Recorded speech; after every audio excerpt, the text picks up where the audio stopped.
হিমন্ত বিশ্ব শৰ্মা আৰু অশোক সিংহাল মূল খলনায়ক। থলুৱা বিবেকমান ভোট নোহোৱা কৰিবলৈ অশোক সিংহালক নিৰ্দেশ দিছে হিমন্ত বিশ্ব শৰ্মাই। তো সমষ্টি পুনৰ নিৰ্ধাৰণৰ সময়তো মূল খলনায়ক হিমন্ত বিশ্ব শৰ্মা ডাঙৰীয়া আৰু অশোক সিংহাল ডাঙৰীয়া, আৰু আজিও আমাৰ থলুৱা জনগোষ্ঠী জনজাতিৰ মানুহৰ ভোটৰ মূল্য নাইকিয়া কৰিবলৈ, ভোটৰ অধিকাৰ নাইকিয়া কৰিবলৈ মূল খলনায়ক একেইজন, হিমন্ত বিশ্ব শৰ্মা ডাঙৰীয়া আৰু অশোক সিংহাল ডাঙৰীয়া।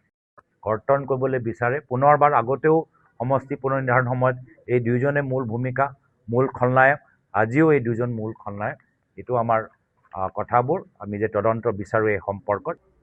বাহিৰৰ পৰা মানুহ আমাৰ ভোটাৰ তালিকাৰ ভিতৰত সোমাবলৈ বিচাৰে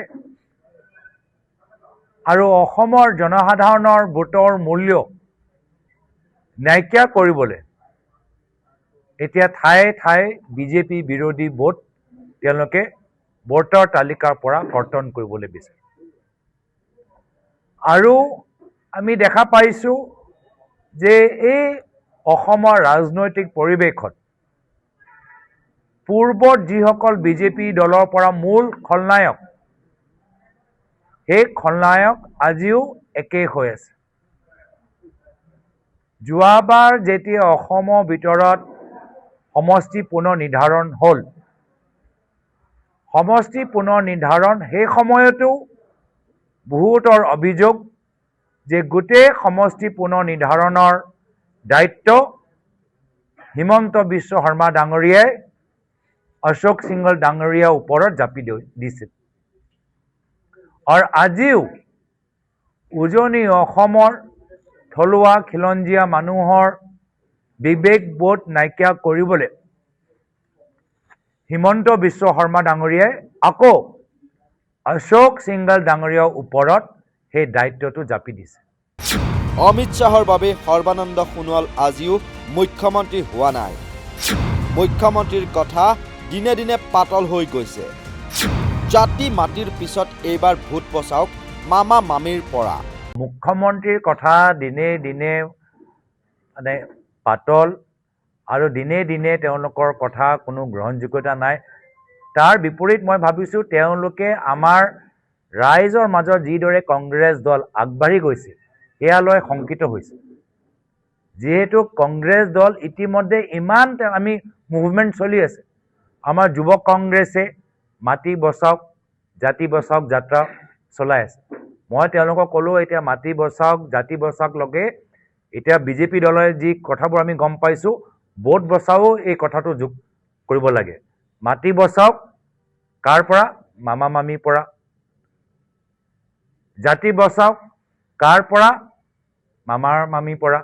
আৰু এতিয়া ভোট বচাওক কাৰ পৰা? হিমন্ত বিশ্ব শৰ্মা ডাঙৰীয়া আৰু অশোক সিংহাল ডাঙৰীয়াৰ পৰা।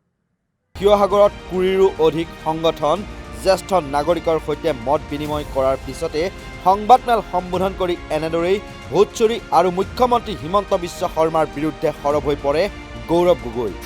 বিজেপি যদি জনপ্ৰিয়, কিয় বাহিৰৰ পৰা ভোটাৰ আনিব বিচাৰিছে? ভোটাৰ তালিকা সন্দৰ্ভত বিজেপিক প্ৰশ্ন কৰিবলৈ ৰাইজক আহ্বান জনায় গৌৰৱ গগৈয়ে। এই সংবাদমেল যোগেদি আমি সমগ্ৰ অসমৰ ৰাইজক, বিভিন্ন আমাৰ সামাজিক সংগঠনসকলক, বিভিন্ন আমাৰ বুদ্ধিজীৱীসকলক, যুৱকসকলক সকলোকে আহ্বান জনাইছোঁ যে আগন্তুক দিনত নিজৰ ভোটৰ অধিকাৰ ৰক্ষা কৰিব লাগিব। কাৰ পৰা ৰক্ষা কৰিব লাগিব? হিমন্ত বিশ্ব শৰ্মা ডাঙৰীয়া আৰু অশোক সিংহাল ডাঙৰীয়াৰ পৰা। আৰু এই দুজনৰ ওপৰত কোনো ধৰণৰ নীতি নিয়ম নাই। সোণাপুৰৰ কাষত অশোক সিংহাল ডাঙৰীয়াই কিমান মাটি লৈছে এয়ালৈ সকলোৱে অৱগত। গুৱাহাটীৰ ভিতৰত কিমান তাত বিভিন্ন ঠাইত অশোক সিংহাল ডাঙৰীয়াৰ কোম্পানীক কেন্দ্ৰৰ চৰকাৰে নহয় ৰাজ্য চৰকাৰে অনুমতি দিছে কনষ্ট্ৰাকশ্যনৰ কাম চলাবলৈ, সকলোৱে জানে। তো এনেকুৱা যেন হৈছে যে আজিৰ তাৰিখত যে আমাৰ ছটা জনগোষ্ঠীৰ মাজত যে ক্ষোভ, জনজাতিসকলৰ মাজত যে ক্ষোভ, সকলোৱে যে বুজি পাইছে জনজাতিকৰণ নহয় বা তেওঁলোকৰ জনজাতিৰ মাটিবোৰ আদানী আম্বানীক বিক্ৰী কৰা গৈছে, সেইকাৰণে আগন্তুক দিনত নিজৰ অসন্তুষ্টি বিজেপিৰ বিৰুদ্ধে প্ৰকাশ কৰিবলৈ গৈছে। তেওঁলোকৰ অধিকাৰ তেওঁলোকৰ শক্তি নাইকিয়া কৰিবলৈ হিমন্ত বিশ্ব শৰ্মা ডাঙৰীয়া অশোক সিংঘল ডাঙৰীয়াক ব্যৱহাৰ কৰিছে ইতিমধ্যে আমি ভাবিছিলোঁ যে কেন্দ্ৰীয় নিৰ্বাচনী আয়োগ এটা তদন্ত কৰিব এটা FIR তেওঁলোকে নিজে স্বমত কৰিব লাগিছে যে কিয় আজি বিজেপি দলৰ ভিতৰত আজি এনেকুৱা চৰ্চা চলি আছে ভোটৰ তালিকাৰ পৰা নাম কৰ্তন কৰা ভোটৰ তালিকা শুদ্ধ কৰা দায়িত্ব হ'ল নিৰ্বাচনী আয়োগৰ আৰু এই দায়িত্বৰ ভিতৰত এতিয়া বিজেপি দল ইণ্টাৰফিয়াৰ কৰিবলৈ বিচাৰে আমাৰ ভোটৰ তালিকা ম্যানিপুলেট কৰিবলৈ বিচাৰে আৰু আমি আগতেও কৈছোঁ যে কিয় কৰিবলৈ হৈছে আজিৰ তাৰিখত বিজেপি দলৰ কাম ইমানে জনপ্ৰিয় আজি যদি সঁচাকৈ তেওঁলোকে জাতি মাটি ভেটি কাৰণে আমূল পৰিৱৰ্তন আনিছে সঁচাকৈ যদি সকলোৱে সন্তুষ্ট তেতিয়া ভোটৰ তালিকাৰ ভিতৰত UP বিহাৰৰ মানুহৰ নাম সোমাবলৈ কিয় প্ৰয়োজন পৰিছে উজনি অসমৰ পৰা মানুহৰ নাম কৰ্তন কৰিবলৈ কিয় প্ৰয়োজন হৈছে যোৱা 7-8 মাহৰ পৰা বিজেপিৰ বেয়া দিন আৰম্ভ হৈছে বুলি দাবী কৰি গৌৰৱ গগৈ মন্তব্য বিজেপিৰ মাজত সোমাই থকা গৰু চুৰৰ কথা চাউল চুৰৰ তথ্য ওলাইছে বৰাকৰ দুগৰাকী বিধায়কে তেওঁলোকৰ নাগৰিকত্বৰ প্ৰমাণ দিব পৰা নাই বিজেপিৰ বাবে এয়া ভাল লক্ষণ নহয় তেওঁলোকৰ পতনৰ মূল কাৰণ হ'ব ডক্টৰ হিমন্ত বিশ্ব শৰ্মা অসমৰ ৰাইজে সমগ্ৰ দেশবাসীক এই সুবাৰ্তা দিব গৌৰৱৰ মতে এইবাৰ নিৰ্বাচন দলৰ মাজত নহয় ডক্টৰ হিমন্ত বিশ্ব শৰ্মা আৰু সৰ্বসাধাৰণ ৰাইজৰ মাজতহে হ'ব হিমন্ত বিশ্ব শৰ্মা শংকিত অহা নিৰ্বাচনৰ পিছত তেওঁৰ মুখ্যমন্ত্ৰীৰ চকী নাথাকে বিশেষকৈ যোৱা 8-9 মাহৰ পৰা এনেকুৱা যেন লাগিছে যে বিজেপি দলৰ বেয়া দিন আৰম্ভ হ'ল প্ৰতিটো মাহত বিজেপি দলৰ তেওঁলোকৰ যে ভিতৰত কিমান যে তেওঁলোকে পইচা প্ৰতি লোভিয়া মাটি প্ৰতি লোভিয়া ধন সম্পত্তি লৈ তেওঁলোকে বাস্তৱ তেওঁলোকে ৰাজনীতি কৰি আছে প্ৰত্যেক মাহত কিছু তথ্যবোৰ আমি গম পাইছোঁ কিয় আজিৰ পৰা 8 মাহ আগত আমি গম পালোঁ তেওঁলোকৰ মাজত গৰু চুৰ সোমাই আছে গৰু চুৰৰ কথাবোৰ ওলালে তাৰ পিছত অলপ দিনৰ পিছত আমি কি দেখা পালোঁ যে 2-3-4 মাহ 5 মাহ আগত যে ধেমাজিৰ ভিতৰত তেওঁলোকে চাউল চুৰ সোমাই আছে তাৰ পিছত আমি কি দেখা পালোঁ যে কমলপুৰত যেতিয়া তাত কমলপুৰৰ বিধায়কে ৰাইজক সুধিছে যে আপোনালোকে বিশ্বাস কৰেনে যে হিমন্ত বিশ্ব শৰ্মা ডাঙৰীয়া অসমৰ মুখ্যমন্ত্ৰী জুবিনদাৰ ক্ষেত্ৰত ন্যায় প্ৰদান কৰিব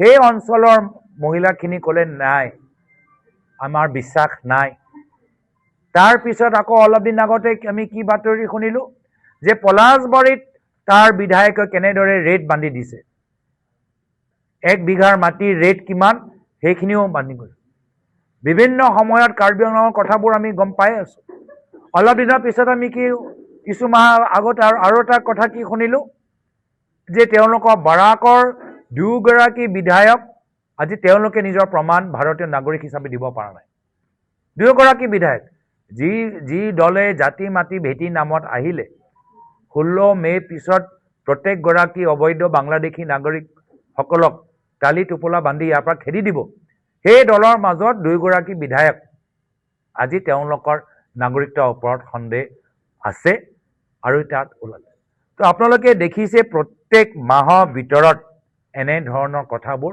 ওলাই আহিছে আৰু সদ্যহতে বিজেপি দলৰ জুম মিটিং কথাবোৰো ফাদিল হৈ গৈছে তো এইটো এটা লক্ষণ মই অলপ এইবোৰ সব কথাবোৰ চাই থাকোঁ যে প্ৰতিটো মাহৰ ভিতৰত এনেকুৱা কথা হ'লে মানে বিজেপি দলৰ লক্ষণটো ইমান ভাল নহয় আৰু তেওঁলোকৰ দলৰ পতনৰ মূল কাৰণে হ'ল হিমন্ত বিশ্ব শৰ্মা ডাঙৰীয়া বিজেপি দলৰ আগন্তুক নিৰ্বাচনত তেওঁলোকৰ পতনৰ মূল কাৰণ হ'ল হিমন্ত বিশ্ব শৰ্মা ডাঙৰীয়া আমাৰ অসমৰ সমাজৰ মাজত আজি সকলোৰ মাজত আজি বিভাজন সৃষ্টি কৰি সকলোৰ মানুহৰ মাজত এটা ভয় আতংক সৃষ্টি কৰি দুখ বেদনা সৃষ্টি কৰি আজি তেওঁলোকে সাধাৰণ মানুহ ওচৰত যাব পৰা নাই কিয় সাধাৰণ মানুহ তেওঁলোকক বিচৰাও নাই তো সেইকাৰণে আজি বিজেপিৰ দল যি যথেষ্ট মানুহৰ মাজত যথেষ্ট আশা সৃষ্টি কৰিব পাৰিলে আজি তাৰিখত আজি তেওঁলোকৰ স্থিতি যথেষ্ট বেয়া। আপোনালোকে গম পাব যে অসমৰ জনসাধাৰণে মাত্ৰ বাট চাই আছে যে কেনেদৰে আগন্তুক দিনত এই অহংকাৰী মানুহক অসমৰ ৰাজনৈতিক পৰিৱেশৰ পৰা খেদিব পাৰে। আৰু এটা শিক্ষা অসমৰ ৰাইজে সমগ্ৰ ভাৰতৰ জনসাধাৰণক দিবলৈ গৈ আছে যে কেনেদৰে স্বাভিমানী মানুহবোৰ যেতিয়া একত্ৰিত হয় অহংকাৰী অপশাসনক কেনেদৰে পৰাজিত কৰিব পাৰে এটা সুবাৰ্তা অসমৰ জনসাধাৰণ সমগ্ৰ ভাৰতৰ ৰাইজক আগন্তুক নিৰ্বাচনৰ ভিতৰত দিবলৈ গৈ আছে। আৰু ৰাইজৰ লগত এইবাৰ আমি কংগ্ৰেছ দল আছোঁ। এইবাৰ নিৰ্বাচন কোনো ৰাজনৈতিক দলৰ মাজত নহয়, ৰাজনৈতিক গঠবন্ধন মাজত নহয়। এইবাৰ নিৰ্বাচন হ'ব অসমৰ ৰাইজ বনাম হিমন্ত বিশ্ব শৰ্মা ডাঙৰীয়া। আৰু আমি অসমৰ জনসাধাৰণৰ লগত আছোঁ, যুৱকসকলৰ লগত আছোঁ, গাঁৱৰ মহিলাসকলৰ লগত আছোঁ, চৰকাৰী কৰ্মচাৰীসকলৰ লগত আছোঁ, আমাৰ ব্যৱসায়ীৰ লগত আছোঁ। আমি অসমৰ জনসাধাৰণৰ হাত আৰু মজবুত কৰিবলৈ এখন নতুন বৰ অসম গঢ় দিবলৈ আমি আগবাঢ়ি গৈছোঁ। আৰু এই ক্ষেত্ৰত যথেষ্ট সমৰ্থন আমি ৰাইজৰ পৰা ইতিমধ্যে লাভ কৰিছোঁ। সেয়া লৈ হিমন্ত বিশ্ব শৰ্মা ডাঙৰীয়া শংকিত যে তেওঁ মুখ্যমন্ত্ৰী চকী যাবগৈ। আৰু এবাৰ 100% নিশ্চিত হৈ মই ক'ব পাৰোঁ যে মুখ্যমন্ত্ৰী হিমন্ত বিশ্ব শৰ্মা ডাঙৰীয়াৰ চকী অহা বিধানসভা নিৰ্বাচনৰ পিছত গুচি যাব। এইদৰেই শিৱসাগৰত সংবাদমেল অনুষ্ঠিত কৰি মুখ্যমন্ত্ৰী হিমন্ত বিশ্ব শৰ্মাৰ বিৰুদ্ধে সৰব হৈ পৰে APCCৰ সভাপতি গৌৰৱ গগৈ। শিৱসাগৰৰ পৰা পাৰ্শ্বজ্যোতি গগৈৰ প্ৰতিবেদন, নৰ্থ ইষ্ট নাও।